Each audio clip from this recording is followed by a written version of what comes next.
With you, I can be sad with you. 돌발퀴 Just 퀴즈. take my hand 왜 and 삶에 빼기가 fly. 필요할까요? 빼야 더 가벼워집니다. 아, 그쵸. 네. 빼야 더 가벼워집니다. 단순한 삶을 살기 위해서. 네. 단순한 삶을 살기 위해서. 중요한 것에 집중하기 위해서. 그쵸. 네. 중요한 것에 집중하기 위해서. 중복이나 반복하면 이렇게 지루해진 중복돼 있으니까 하나는 빼줘야 된다. 빼야 더 가벼워진다. 단순한 삶을 살기 위해서. 그리고 중복돼 있으니까 딱 하나에 집중한다. 그것을 왜 하는 거죠? 바로 이 3번을 위한 거죠. 중요한 것에 집중하기 위해서. 내가 핵심 가치라고 생각하는 것, 그리고 내가 중요하다고 생각하는 가치에 맞는 삶을 살기 위해서 빼는 것이 필요합니다. 자, 그러면 무엇을 빼야 할까요? 삶에 빼기가 필요하다고 방금 말씀하셨어요. 더 중요한 가치 있는 삶을 살기 위해서. 무엇을 빼야 할까요? 중요하지 않은 것. 그쵸, 네, 중요하지 않은 것. 조금 더 구체적으로 들어가 볼까요? 중요하지 않은 것이 무엇인지? 반복되어 있는 것. 아, 반복, 반복. 그치. 네, 반복되는 것. 필요 없는 거? 네, 필요 없는 것. 필요 없는 것의 예를 하나만 들어주실래요? 실제가 아닌데 거품. 거품, 가식을 빼야죠. 가식, 그쵸, 가식. 아, 네. 그러면 저희 아이들이랑 어제 저녁에 제가 똑같이 이거를 나눴거든요. 저는 항상 수업에 오기 전에 저희 아이들을 대상으로 마르타 실험을 합니다. 네. 근데 아이들이 말한 거를 알려드릴게요. 아이들은 뭐라고 했냐면요. 욕심을 버려야 된대요. 욕심 버려야 되고 고정관념을 버려야 된다고 말했습니다. 이런 거, 그렇게 이렇게 얘기를 하더라고요. 그런데 여기에 나온 거, 그쵸. 중요하지 않은 거, 반복되는 거, 필요 없는 거, 거품, 가식, 욕심, 고정관념, 이런 것을 빼야 정말로 내가 원하는, 내가 추구하는 삶으로 나아갈 수가 있지 않습니까? 그쵸? 그런데 제가 이거를 생각하다 보니까요. 아, 글이 정말 삶과 똑같다. 삶이 바로 글이다. 그런 생각을 하게 됐습니다. 삶에서 빼기가 필요한 것처럼 글에서도 빼기가 필요합니다. 왜 빼기가 필요할까요, 선생님들? 군더더기가 되지 않기 위해서. 군더더기를 없애기 위해서, 잘 전달하기. 잘 전달하기 위해서. 아까 사진도 빼기의 미학이라고 하셨는데요. 주제를 더 선명하게 드러내기 위해서. 그쵸. 주제를 더 선명하게 드러내기 위해서. 가장 아름다움을 가장 아름다움을 위해서? 문장. 아, 문장. 예, 예. 그쵸. 네. 너무너무 잘하셨습니다. 다 정답입니다. 여기 우리 김대태 선생님 정답을 말씀하셨습니다. 네. 주제를 선명하게, 내가 말하고자 하는 바를 선명하게 드러내기 위해서 바로 빼기가 필요한 것입니다. 그렇다면 글에서는 선명하게 주제를 드러내기 위해 무엇을 빼야 할까요? 반복적. 네, 반복적으로. 적의 것들. 적의 것들. 잠깐만. 반복적으로 사용되는 표현. 적의 것들. 불필요한 네, 미사여구들. 그쵸. 불필요한 미사여구. 예를 들어서 너무, 많이, 자주, 뭐 이런 말들이 아주 많이 반복된다거나, 뭐 형용사나 뭐 부사어 이런 것들이 반복되는 경우, 그거 불필요한 미사여구죠. 존대어도 지나치게 막 반복되고 그쵸. 좀 지나친 그죠. 지나친 존대어. 존대요. 네, 지나친 존대요. 네, 좋습니다. 네, 선생님들 다 너무 지금 잘 이렇게 알고 계십니다. 그래서 사실은 이것만 아시면은 그냥 오늘은 수업을 안 해도 된다라고 할 정도로 이미 다 알고 계십니다. 삶에서 빼기가 필요한 것처럼 글에서도 빼기가 필요하다. 왜? 선명한 주제를 드러내기 위해서. 그럼 그 선명한 주제를 드러내기 위해서 뺄 수 있으면 빼는 거죠. 적, 문화적, 경제적, 그다음에 뭐뭐의, 그리고 것, 들, 뭐 이런 거 제가 그 강의 때 다 설명해 드렸죠. 그리고 한국어에는 특별히 들이라는 복수가 없는데 우리는 그 복수 표현을 엄청 자주 하죠. 많은 사람들 이렇게. 근데 이미 많은이라는 말에 복수의 의미가 들어가 있는 거죠. 그렇기 때문에 그냥 많은 사람 이렇게만 표현하면은 되는데 말이에요. 그리고 이제 것이라는 말도 우리가 굉장히 많이 씁니다. 뭐뭐 하는 것 같다에서부터 시작해서 뭐 아무튼 것자가 엄청 자주 쓰인다는 것을 알 수가 있어요. 그래서 아마도 우리가 말할 때 그렇게 말하기 때문에 또 그래도 반영이 되는 것이라고 생각합니다. 방금 저도 것이라고 했는데. 네. 그리고요, 또 뺄 수 있지만 빼는 거, 뭐뭐 하고 있는 현재 진행형 표현이죠. 사실은 현재 진행형은 한국어에는 없대요. 영어 표현의 영향으로 인해서 현재 진행형 표현 많이 하고 있고요. 공부한다. 이렇게 쓰면 되는데, 공부하고 있다. 이렇게 많이 쓰죠, 우리가. 또, 제일 또 중요한 거, 우리 한국어의 특징은 바로 주동형, 그리고 능동 표현이 많다는 거라고 합니다. 그런데 영어의 표현으로 인해서, 이렇게 소개시켰다라는 이런 사동 표현, 그 다음에 응답되어졌다. 이거 우리가 많이 쓰죠. 기도 응답되어졌습니다. 피동이나 사동의 표현을 많이 쓴다는 거죠. 그런데 우리 한국어의 특징은 바로 주동적인 것에 있습니다. 그리고 능동적인.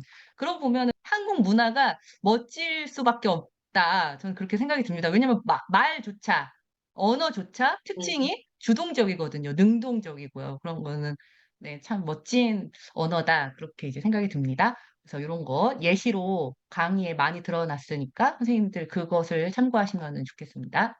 그럼 이제 우리가 쓴 글을 한번 돌아볼까요? 우리가 지금까지 이렇게 글을 써왔잖아요. 근데 어떤 것을 고치면 좋을까? 또 자주 틀리는 표현이 뭐였지? 그리고 그럼 어휘량을 늘리려면 어떻게 해야 되나요? 이거 한번 보도록 하겠습니다. 먼저 우리가 첫 번째 시간부터는 소제목을 달아야 된다고 강조를 했었어요. 소제목이 있어야 그 글이 주제에서 벗어나지 않고 주제를 향해서 간다. 소제목은 이정표다. 이런 말을 했죠. 그런데 소제목에는 마침표가 없습니다. 그래서 예를 들어서 이건 제가 알바니아 바위산에 대해서 쓴 글의 한 대목을 가지고 왔습니다. 근데 여기에 파란색으로 그리고 볼드라는 말은 두껍다라는 뜻인데요. 파란색으로 두껍게 이렇게 문체를 해준 요 부분이 바로 소제목이죠. 근데 소제목에는 여기 끝에 마침표가 없잖아요. 존재한다 그리고 마침표가 없죠. 이렇게 다시면 됩니다. 아셨죠? 그래서 이제 모든 글에 앞으로는 소제목 쓰실 때 마침표 없이 파란색 볼드체로 해주시면 더 좋습니다. 이런 형식이 또 출판하실 때 나중에 뭐 진짜 책을 내실 수도 있잖아요. 근데 그럴 때 이제 한국 출판계의 어떤 룰, 법칙. 네, 그래서 소제목은 파란색 볼드체로 쓴다. 이렇게 생각하시면 됩니다. 마침표 없이요. 그다음에 그리고 자주 틀리는 조사가 있습니다. 예를 들어서 학교에 가다라고 써야 돼요. 학교에 가다. 근데 학교를 간다라고 씁니다. 그러니까 장소에는 장소 더하기 애가 나와야 되거든요. 뭐뭐에 가다. 뭐뭐에 가다. 이것이 하나의 한국어 문법이죠. 네. 어디에 간다. 그런데 우리가 잘 틀리는 표현 학교를 간다라고 씁니다. 그래서 교회에 간다라고 써야 되는데 교회를 간다. 이렇게 많이 쓰는 표현이 있고요. 그다음에 아까 이제 제가 복수 표현 말씀드렸죠. 많은 사람, 많은 아이 이렇게 쓰시면 되는데 많은 아이들이 왔다. 이렇게 하는 것도 다 그냥 우리가 입말로 좀 잘못 사용하고 있는 것입니다. 그리고 이제 하나님께서 이 부분은요. 왜 제가 이렇게 썼냐면요. 하나님이 다음에 했다라고 안 하잖아요. 하나님이라고 쓰시면은 뒤에 동사가 했다라고 나와야 됩니다. 하나님이 했다. 그런데 하나님이 하셨다라고 쓰죠. 근데 그렇게 쓰려면은 앞에 존칭어가 불일치를 이루게 됩니다. 그래서 비록 하나님이 하셨다, 예수님이 하셨다라고 우리가 입말로 많이 그렇게 쓰는데 사실 문법적으로 맞는 표현은 하나님께서 하셨다. 예수님과 하나님을 높이려면 그냥 끝까지 다 높이셔야 되는 거죠. 모든 존칭어가 들어가는 부분에 대해서. 그다음에 애매한 표현들이 있습니다. 뭐뭐 할 것이다, 뭐뭐인 것 같다. 이런 표현들. 근데 이런 애매한 표현을 아예 쓰지 말라고 하는 것이 아니고요. 글 안에서 한두 번만 나올 수 있도록.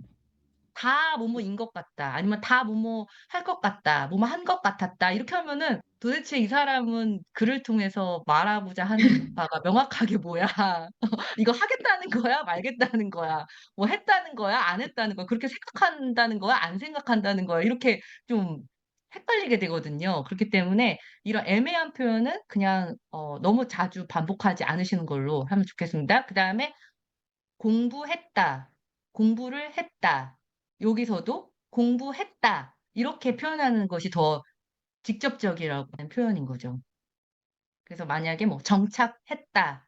이렇게 쓰시는 게 더 좋은 거예요. 정착을 했다보다.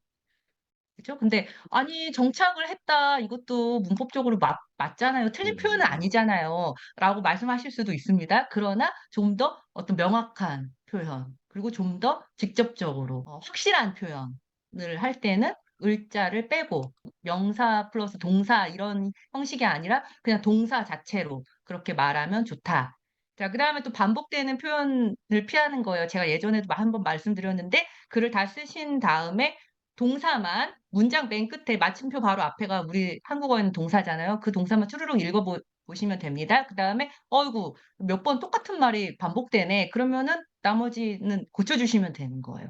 그렇게만 하셔도 아주 글이 지루하지 않은 글이 될 수가 있죠. 왜냐면 동사가 한 번도 겹치지 않기 때문에 읽는 사람이 아주 좋은 마음으로 읽을 수가 있습니다. 네. 그래서 그러면은 같은 말을 피하기 위해서 어떻게 할까요? 유의어를 사용하시면 됩니다. 유의어 그럼 어떻게 찾나요? 네이버나 뭐 표준 한국어 대사전 그리고 네이버 사전 이런 데 들어가셔서 검색하시면 돼요. 만약에 말하다 이렇게 딱 검색하시면요. 그 밑에 바로 자연스럽게 유의어 해서 뭐 이렇게 여러 가지가 나옵니다. 그래서 그 안에서 검색해 보시고 그 안에서 찾아서 쓰시면 되는 거죠. 문맥에 맞게. 그러면 이제 자연스럽게 자신만의 어휘 사전이 만들어지는 거죠. 아, 나는 그냥 맨날 말하다만 썼는데 언급하다, 설명하다, 뭐 또 뭐 주장하다, 제안하다, 뭐 이런 말하다라는 표현이 엄청 많구나. 이런 식으로 자신만의 그런 표현 사전을 만들어 주시면 또 글을 쓰실 때 유용하게 쓰실 수가 있습니다.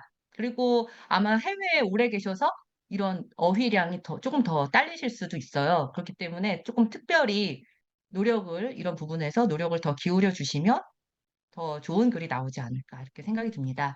그러면은 이거를 이제 어떻게 하면은 방금 뭐 적의 것들, 그다음에 반복되는 표현, 뭐 틀린 표현, 뭐 이런 거는 어떻게 알 수 있을까요? 바로 다 쓰신 후에 소리를 내어서 한번 읽어보시면 됩니다. 그러면은 자연스럽게 읽으시다 보면은 뭔가 딱 걸리는 곳이 있어요. 이게 자연스럽지 않으면. 그럼 아, 이 부분이 틀렸네. 이 부분이 뭔가 좀 이상하구나. 그러면서 수정하시면 되고요. 그리고 평소 말하는 습관이 잘못되어 있을 때도 글에 반영될 수도 있습니다. 예를 들어서 이거 해가지고는 저희 큰애가 잘 쓰는 표현이에요. 자꾸 뭐뭐 해가지고 이래요. 그래서 제가 맨날 얘기 들으면서 옆에서 그래서 해서 막 이렇게 계속 고쳐주거든요. 근데 이게 글을 쓸 때도 이렇게 또 반영이 되더라고요. 그렇기 때문에 애초에 말씀하실 때도 좀 더 정제된 표현 그리고 조금 더 맞는 표현으로 쓰시려고 노력을 하시면 그것이 바로 글에도 자연스럽게 반영이 된다. 그리고 글을 또 그렇게 쓰시면 자연스럽게 또 말로 반영이 된다. 그래서 이번 주 과제는요. 1, 2, 3주차 과제 보충하기입니다. 안 쓰신 글들이 있으실 수 있어요. 그래서 뭐 만약에 영성 에세이 2편 쓰기였는데 1편만 쓰셨다거나 아니면 아직 2주차 과제에 머물러 계신다거나 아니면 아직 1주차에 계신다거나 하시면 그 과제를 보충하시면 되겠습니다. 두 번째 과제는요. 만약에 저는 다 써서 할 과제가 없는데요. 그렇다고 막 이렇게 놓으시면 안 됩니다. 네, 소리 내서 한번 읽어보세요. 본인들이 쓰신 글을 한번 소리 내서 읽어보시고 직접 수정해 보시기를 권해드립니다. 그래서 분명히 수정하실 때가 있으실 거예요. 그래서 분명히 동사가 겹쳐지는 부분이 있을 거예요. 그래서 그런 것들을 좀 찾아내셔서 다시 수정하시고 올려주시면